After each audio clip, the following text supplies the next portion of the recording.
Hi friends, എൻ്റെ ഈ video എല്ലാവരും സ്കിപ്പ് ചെയ്യാതെ കാണണം. ഇത് ഇന്നലെ എടുത്ത വീഡിയോ ആണ്. ഇന്നലെ എൻ്റെ ജീവിതത്തിൽ തന്നെ ഒരിക്കലും എന്ന് വെച്ചാൽ എന്നെപ്പോലത്തെ എല്ലാ അമ്മമാർക്കും അങ്ങനത്തെ ആ ഒരു ദിവസം പ്രധാനപ്പെട്ടതായിരിക്കും. പക്ഷെ ഞാൻ എൻ്റെ അനുഭവമാണ് ഇവിടെ പറയുന്നത്. ഒരിക്കലും ജീവിതത്തിൽ ഒരിക്കലും മറക്കാൻ പറ്റാത്തൊരു ദിവസമാണ്. എൻ്റെ മൂത്ത മോളുടെ 11th ബർത്ത്ഡേ ആയിരുന്നു. 11th ബർത്ത്ഡേ ആയിരുന്നു.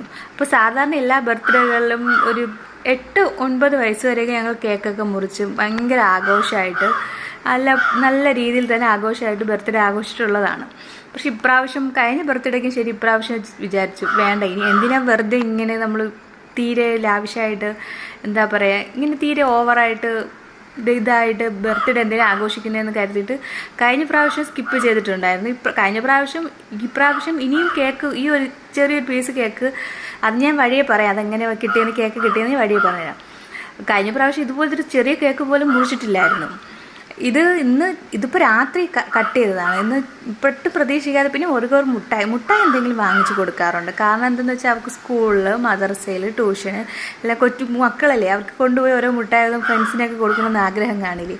അങ്ങനെ മുട്ടായെല്ലാം വാങ്ങിച്ചു കൊടുത്തിട്ടുണ്ടായിരുന്നു. അതെല്ലാം കഴിഞ്ഞിട്ട് രാത്രി ഒരു 8-8:30 ആയപ്പോഴാണ് അവിടെ വലിയപ്പായും വലിയമ്മയും കൂടെ സർപ്രൈസായിട്ട് അവർക്ക് ഗിഫ്റ്റും കേക്കും ഞങ്ങൾ ആരും പ്രതീക്ഷിക്കാതെയാണ് സർപ്രൈസായിട്ടാണ് ഗിഫ്റ്റും. ഇതാണ് ഗിഫ്റ്റ്. ഈ സ്ലൈഡ് ഫുൾ മീഷോന്ന് ഓർഡർ ചെയ്ത് വാങ്ങിച്ചതാണ്. ഫുൾ എല്ലാ ക്ലിപ്പും, ബണ്ണും, ഇയർ ബണ്ണും എല്ലാം ഉണ്ട്. അങ്ങനെ ഒരു സെറ്റോടെ ഇതെല്ലാം അവിടെ വലിയമ്മ കൊടുത്തതാണ്. പിന്നെ കേക്കും സർപ്രൈസായിട്ട് കിട്ടിയപ്പോൾ തന്നെ അവൾ വളരെ ഹാപ്പിയായി. മക്കൾക്ക് നമ്മുടെ കാലത്ത് പോലെയല്ല, നമുക്കും അന്നൊക്കെ ആഗ്രഹങ്ങളുണ്ടായിരുന്നു. പക്ഷേ ആ സമയം ഇത്ര ബർത്ത്ഡേ ഒന്നും ഇതുപോലെ ആഘോഷിച്ചിട്ടുള്ള ആൾക്കാർ കാണുമായിരിക്കും. പക്ഷെ എനിക്കങ്ങനെ ആഘോഷിച്ചിട്ടില്ല. അതുകൊണ്ട് തന്നെ അവൾക്ക് ഈ സർപ്രൈസ് കൊടുക്കുന്നത് നല്ല ഇഷ്ടവും, ഭയങ്കര ഇഷ്ടമാണ്. സർപ്രൈസ് എന്ന് വെച്ചാൽ വല്ലാത്തൊരു ഗ്രേസ് തന്നെയാണ്. ഇത് സ്കൂളിലും മദർസയിലും കൊടുക്കാൻ വേണ്ടി വാങ്ങിച്ച മിഠായാണ്. നേരത്തെ കാണിച്ച മിഠായി ട്യൂഷൻ ഞായറാഴ്ച ട്യൂഷൻ ഉണ്ടായിരുന്നത് കൊണ്ട് എൻ്റെ ട്യൂഷനിൽ കൊടുത്തു വിട്ടിട്ടുണ്ടായിരുന്നു. അങ്ങനെ സർപ്രൈസ് കിട്ടി അവൾ ഹാപ്പിയായി. എൻ്റെ ജീവിതത്തിൽ ഏറ്റവും മറക്കാൻ പറ്റാത്തൊരു ദിവസമായിരുന്നു.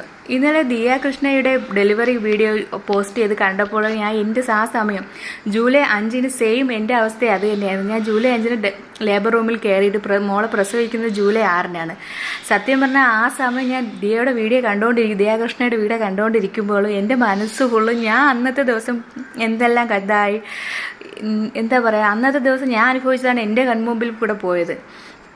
ജൂലൈ 5 രാത്രിയാണ് എന്നെ ലേബർ റൂമിൽ കയറ്റിയതും. ഞാൻ പ്രസവിക്കുന്നത് ജൂലൈ 6 ഉച്ചയ്ക്കാണ് ഞാൻ എൻ്റെ മോളെ പ്രസവിക്കുന്നത്. അതുവരെ ലേബർ റൂമിൽ വേദനിച്ച് അത് പിന്നെ പറയട്ടല്ലേ, ഞാനെന്നല്ല എല്ലാ അമ്മമാരുടെ